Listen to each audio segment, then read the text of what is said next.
Hello everyone, बहुत बहुत स्वागत है आपका हमारे यूट्यूब चैनल हिंदी ऐप पर। तो इससे आप सभी, मैं उम्मीद करती हूँ आप लोग ठीक होंगे और अपनी अपनी परीक्षाओं की तैयारी कर रहे होंगे। तो आज का टॉपिक है हम लोग का हिंदी के कुछ महत्वपूर्ण प्रश्न, जो कि एग्जाम में बार बार पूछा गया प्रश्न है। ठीक है, तो स्टार्ट करते हैं।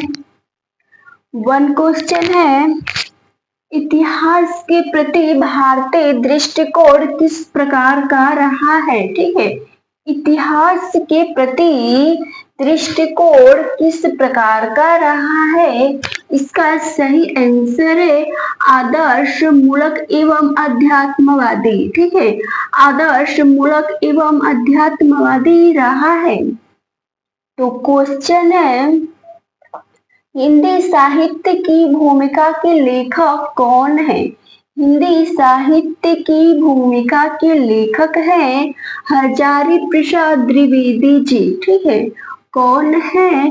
हजारी प्रसाद द्विवेदी जी हैं हिंदी साहित्य की भूमिका के लेखक।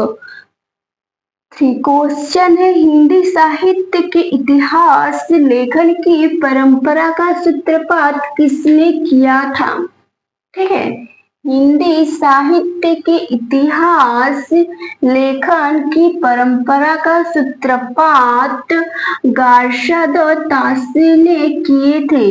गार्षद तासी ने किए थे। और क्वेश्चन है, आचार्य रामचंद्र शुक्ल के इतिहास ग्रंथ का नाम बताएं।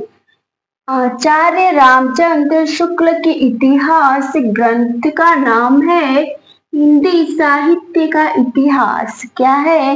हिंदी साहित्य का इतिहास है। यह सन 1929 ईस्वी में नाम पड़ा था। ठीक है, हिंदी साहित्य का नाम सन 1929 ईस्वी में पड़ा था। 5 क्वेश्चन है, हिंदी साहित्य का इतिहास सर्वप्रथम किस भाषा में लिखा गया था।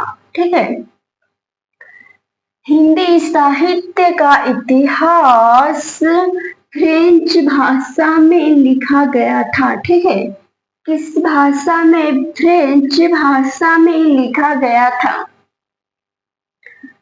6 क्वेश्चन है, हिंदी वीर काव्य के रचयिता कौन है। हिंदी वीर काव्य के रचयिता हैं टिकम सिंह।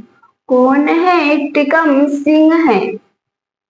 अगला 7 क्वेश्चन है, हिंदी, ठीक है, रीति काल को अलंकृत काल की संज्ञा किसने दी थी।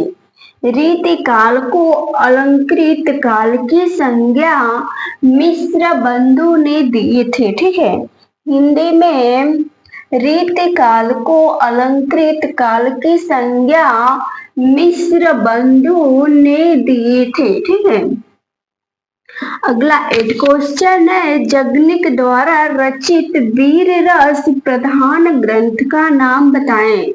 जगनिक द्वारा रचित वीर रस प्रधान ग्रंथ का नाम है परमाल रासो। क्या है?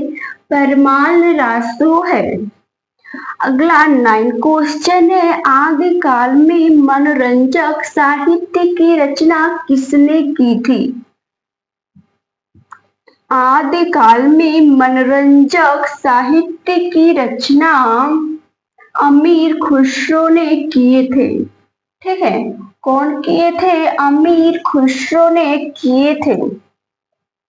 10 क्वेश्चन है, अपभ्रंश एवं राजस्थानी भाषा के योग से बनी भाषा को क्या कहते हैं।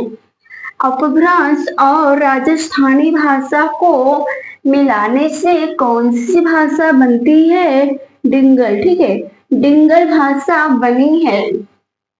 अगला है 11 क्वेश्चन, हिंदी साहित्य का आलोचनात्मक इतिहास ग्रंथ के लेखक कौन है। हिंदी साहित्य का आलोचनात्मक इतिहास ग्रंथ के लेखक हैं डॉक्टर राम कुमार वर्मा। कौन है? डॉक्टर राम कुमार वर्मा है।